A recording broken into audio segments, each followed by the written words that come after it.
friends, welcome back to another episode of Adaptation here in my home, day 192. I'm here with the amazing Dimplez, who is a digital architect. So talk to me. I know I asked you prior to all this right now, what did you want your title to be? And you said digital architect. And so I want to know more about how you came up with that, because I know you actually wear like 25 hats. Hi. Yes. I know. I was like, my friend, hi. So I got digital architect because it boils down to being able to craft a digital narrative story from start to finish for artists and brands. And that's really what the entirety of my career has been about. Whether I've been working on the music end or entertainment end, it's always been about how do we connect talent with their fans. Oh, I love. And how long have you been doing that solo for? Solo altogether, or you mean like right now? Because there's like two different answers. Oh. Right. Well, have you always been independent? Like you've always been doing your own thing?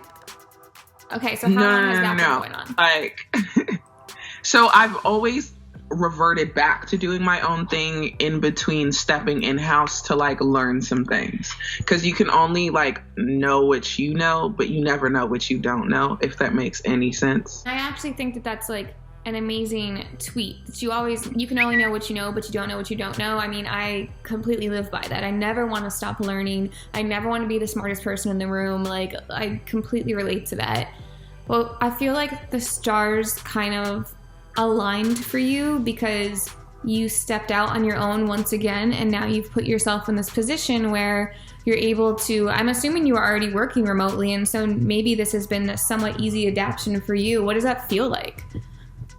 Yes and no, because there's one thing to work remotely and still have the option and viability to go take your in-person meetings, to go and, hey, I need to go and have this content shoot for this client, or do these FaceTimes and make certain things move in a way.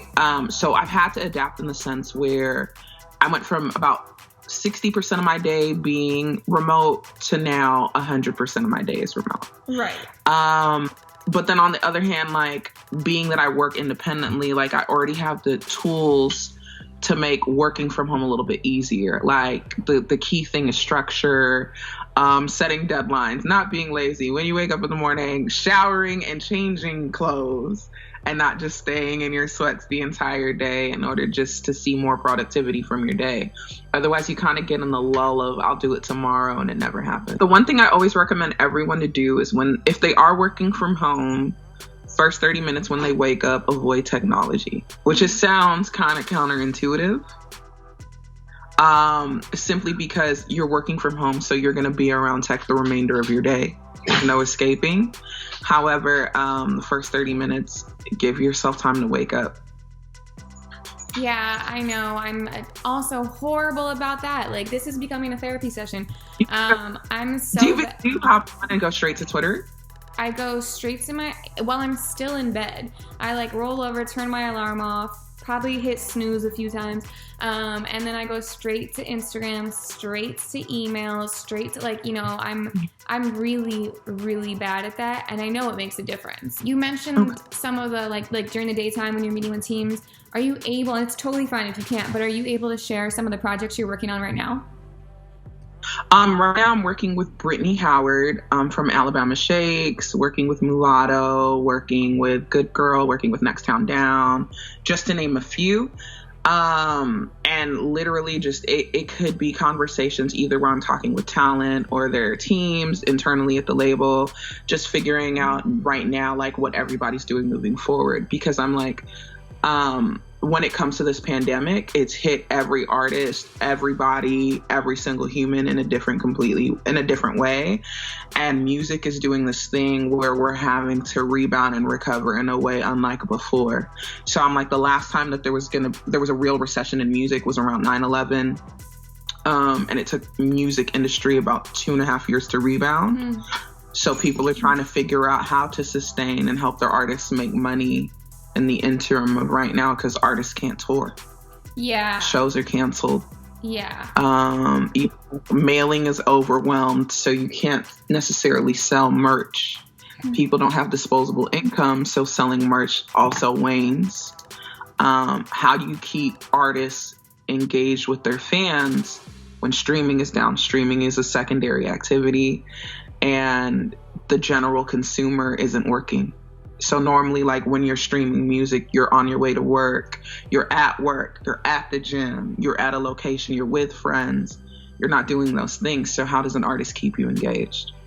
Yeah. Those are the conversations I'm having now. It's a tough conversation. And that's actually exactly where I was going to go next, was like, how have you had to pivot your approach during this time? Like, how are you, whether that's like you said, like if it's talking to artists or even from a tone standpoint, how are you kind of shifting the stories you're telling with everything going on?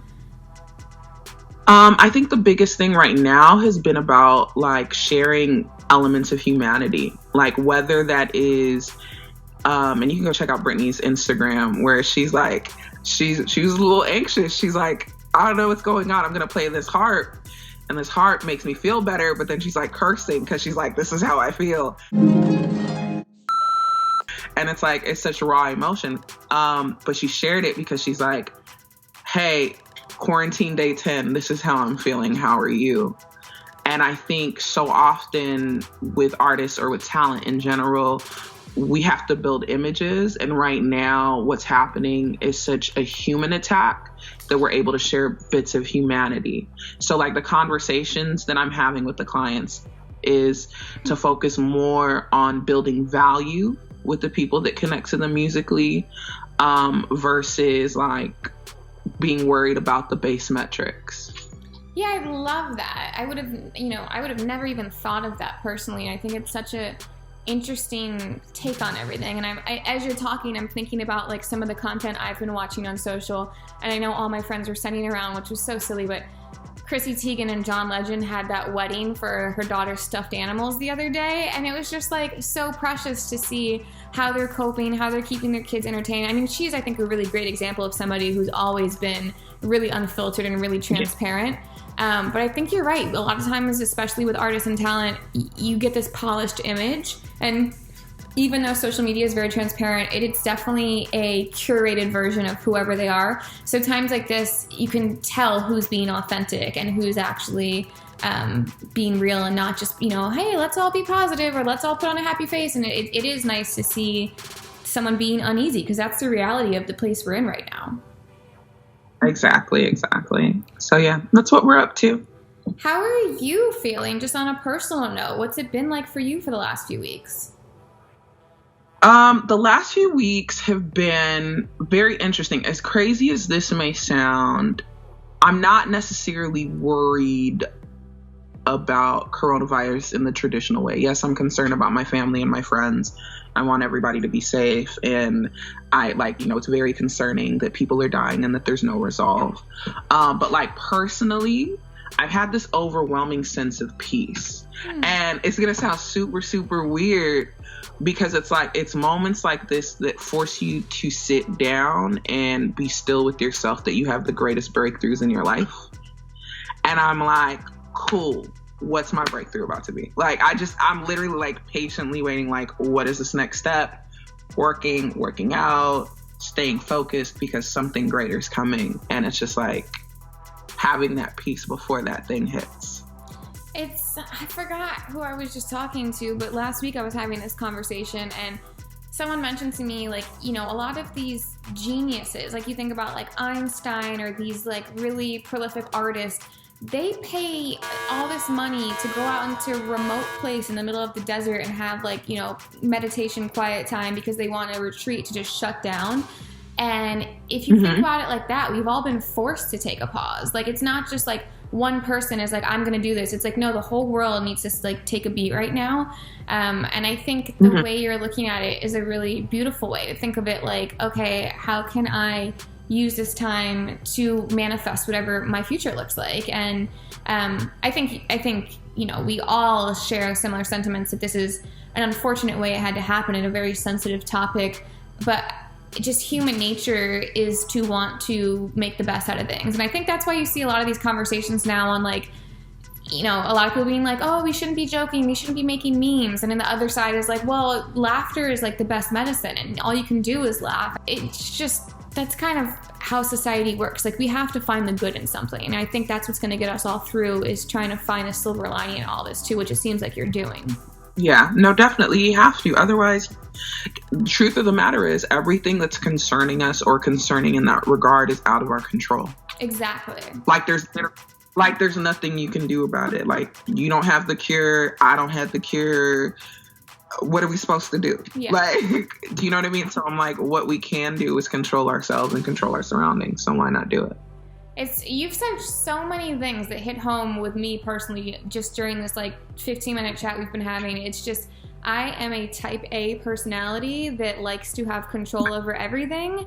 So that has been especially a learning for me, is like, it took me, I was joking, it took me the first week to just like lose my shit and be like, okay, I don't have a routine, I don't have a schedule, I don't have control over it, and I was kind of freaking out. Second week, I kind of got into a groove and I was like, okay, and then now third week, I'm like, all right, how do I make this even better? How can I like level up from here? But it's scary for people like us who like to have control over everything to let go of the reins. Girl, I'm extremely type A. I am type A to a fault, but Same. There are certain elements in which I am type B. Like my fitness, I am type B. Because I'm type B in fitness simply because it's like I will go do all the exercises I can do, but at the end of the day, the rest of it is up to God, because there's only so much I can do. This is so not even related to work at all, but obviously I noticed your amazing nails, and I just need to know, how are you holding up on like the skin looks amazing, the nails look good from here, but maybe you're just moving fast, I don't know. No.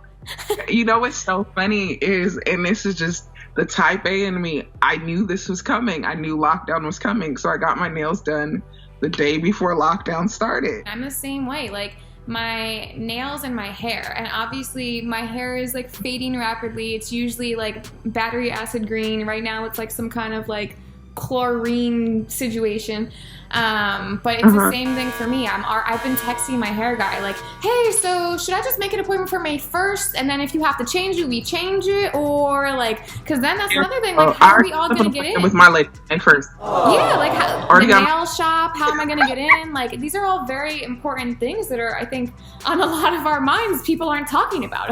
Okay. No, you know what it is? It's just like people almost don't want to talk about it because they feel like it's selfish.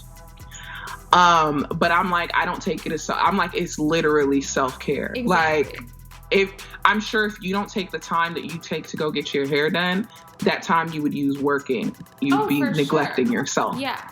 Right? So I'm like, even in just sitting in that chair, that's like a moment for you. So you gotta take it.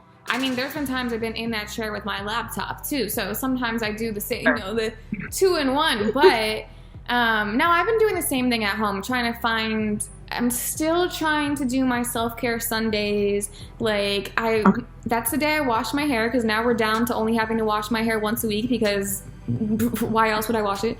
And do like my face mask and really try and shut down, watch like some trash TV, some Real Housewives of Anywhere, and just unwind. I've been trying to, but I'm not great about it. I did do it this past Sunday, but I'm trying to make sure that's a routine, because it's true. It's like, now that we're at home, I think a lot of people also feel this obligation to be on 24/7, like, and with good reason. Like, we're all very concerned. I think anyone in any industry is concerned about where your next paycheck's coming from, and that's regardless if you're salaried, hourly, freelance, whatever. It's a real issue, and so I think we're all, trying to go above and beyond to make sure our presence is known, and we're going, we're doing our job. We're not just sitting at home, and so I think it's important to also remember to take care of yourself. If you don't recharge your own battery, you can't even do your job. And so I think that's something that's been put on the back burner a little bit. What's the first thing you're so excited to do once we're allowed back in the streets?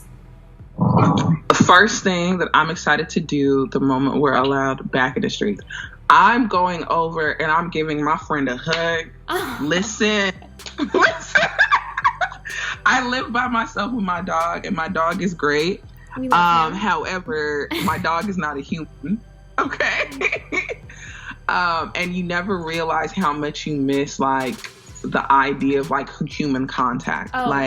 So like do you know what I mean? Like me and my friends will like go sneaker shopping or whatever the case may be. And we're like, oh man, hey, great to see you. And it's like hugs. And we're like, wow, I missed that. Yeah. Like, so we're going to the Grove to go look at the Nike store and we're going to hug each other. Oh, I'll meet you there. I live like walking distance from the Grove. I'll be there. Join us, girl. Join us, okay? Look. Oh my gosh, I know. I'm like, obviously aside from hair and nails, that's like priority now. First of all, nobody's seeing me in the street until my hair appointment and my nail appointment happens, okay? That's why.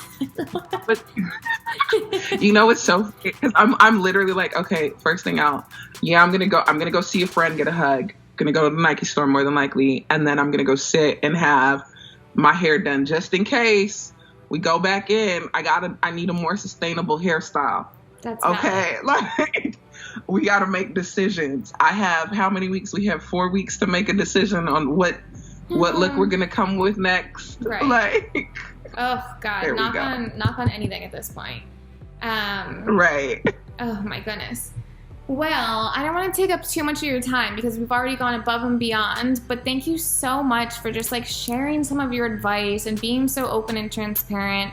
Before I let you go, if there's any last like pro tips or words for anyone who might be out there struggling with their work from home situation from a guru like yourself, what's your number one piece of advice? Number one piece of advice for anybody struggling with their work situation would be, even if you fail today, pick it up tomorrow. Like, don't put that much pressure on yourself. Like, as crazy as it sounds and as much as we want to be productive every day, that's not realistic. And it's okay to acknowledge that there is a crisis going on. And if today's a hard day, it's a hard day, right? But continue tomorrow. Never throw a pity party for more than 24 hours. I don't think you understand how much your words are like hitting me so hard. Like I could actually cry right now. Like I literally the other day was just broken.